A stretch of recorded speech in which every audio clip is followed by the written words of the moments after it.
एक कोबरा सांप के होने की सूचना मिली है और हम यहाँ रेस्क्यू के लिए पहुँच गए हैं। एक बड़ा सा कोबरा सांप है, काफ़ी साइज अच्छी है उसकी। अंधेरा है थोड़ा सा, लेकिन जल्दी इसको बाहर निकाल लेते हैं। तेरस का मालूम पड़ेगा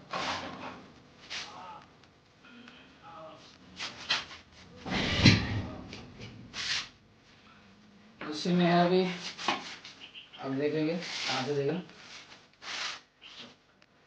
शानदार सांप है, एक मिडिल साइज का ये कोबरा सांप। लगभग चूहे वगैरह खाने के लिए इसमें घुस गया होगा और अब हम इसको रेस्क्यू करने के लिए आ गए हैं। काफ़ी शानदार सांप है, तो बेहद जल्दी इसको बाहर निकालते हैं।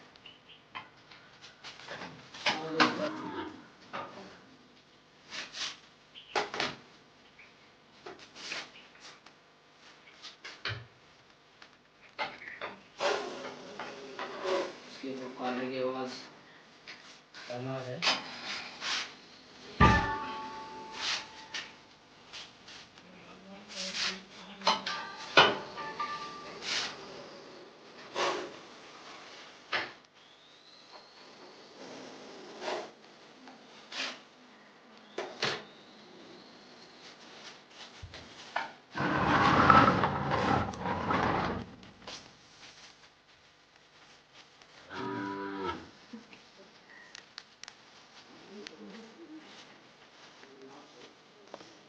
ये एक इंडियन प्रैक्टिकल कोबरा है और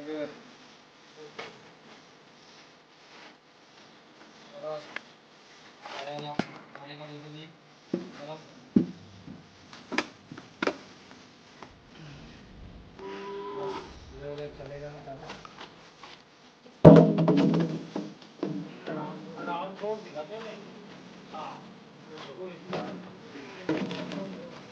तो नहीं मारा बढ़िया। ये अभी काफ़ी गुस्से में है, खाया पिया करते हैं, थोड़ा तंदुरुस्त सांप है।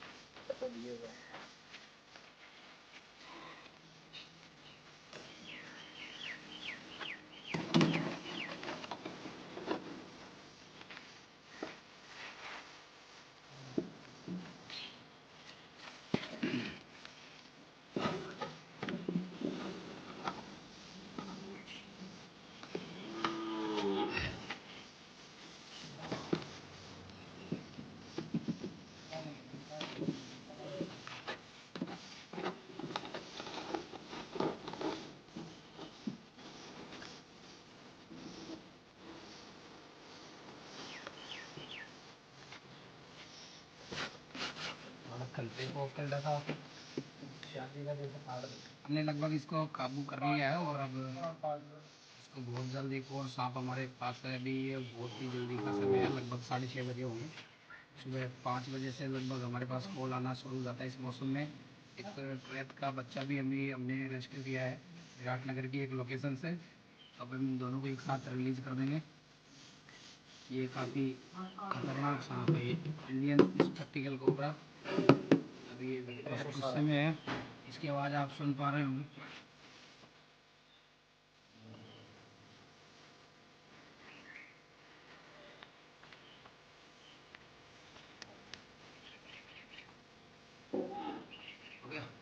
हमने 2 सांपों का बहुत ही जल्दी का समय है, करीब अभी 6:30 बजे होंगे, दोनों का रेस्क्यू कर लिया है। एक किचन में कोबरा सांप था और ये था क्रेट, जो एशिया का सबसे जहरीला सांप है। ये लगभग रात को ही नज़र आते हैं, लेकिन ये छुपने के लिए कहीं जगह तलाश रहा। तो करीब 5 बजे के पास ही हमारे पास कॉल आ गया था और हमने इसको रेस्क्यू कर भी लिया था। तुरंत एक और कॉल आया बैक टू बैक और एक कोबरा होने की सूचना थी और हमने उसको भी लगभग रेस्क्यू कर लिया। अब इसको और दोनों को एक साथ रिलीज़ करने के लिए जा रहे हैं।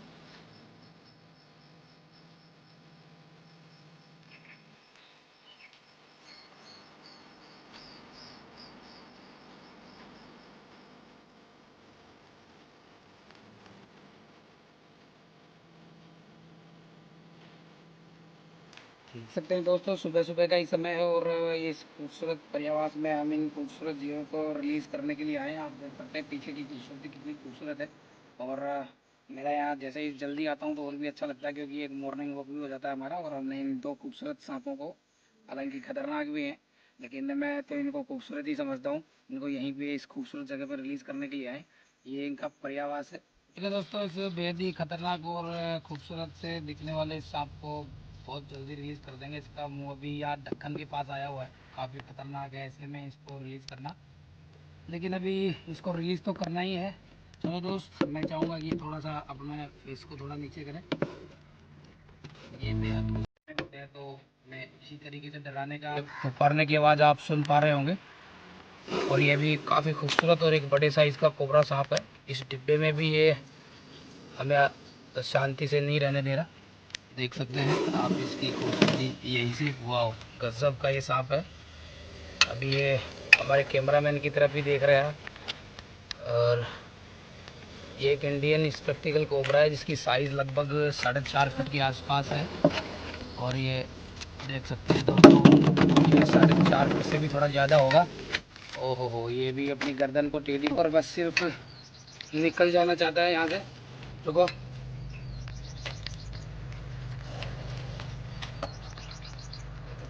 ऐसे सब। इसे इंडियन स्पेक्टिकल कोबरा कहते हैं। और आप देख रहे होंगे पीछे इसके दो वी टाइप के निशान बने हुए हैं।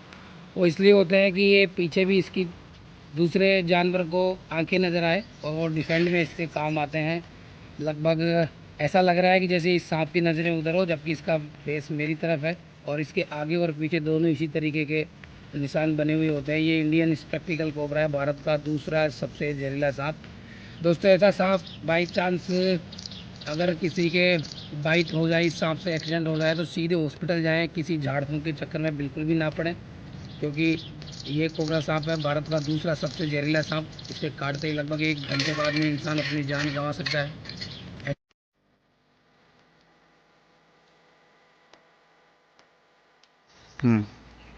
हमने इस सांप को रिलीज़ कर दिया है, लेकिन अभी ये जाने के बिल्कुल भी मूड में नहीं है। और ये पहले वहाँ भी हमारे साथ काफ़ी समय इसने बिताया और अभी ये यहाँ बैठा हुआ है, पता नहीं क्यों। लेकिन मैं चाह रहा हूँ कि चला जाए। हमने इसका वेट किया है जाने का, लेकिन अभी गया नहीं है, तो हम इसको इसी के हाल पे छोड़ के निकल लेंगे। काफ़ी खूबसूरत इंडियन स्पेक्टिकल कोबरा है, जो लगभग एकदम फ्रेश है। इसने रात को ही या 1 दिन 2 दिन पहले इसने अपनी कैंचुली को चेंज किया है, तो एकदम फ्रेश लग रहा है मुझे। काफ़ी सुंदर सांप है, इसने हमारे साथ काफ़ी समय बिताया है। मैं शुक्रिया अदा करता हूँ इस सांप का भी। तो ठीक है दोस्त, बाय। अभी अपने हिसाब से चला जाएगा। धन्यवाद।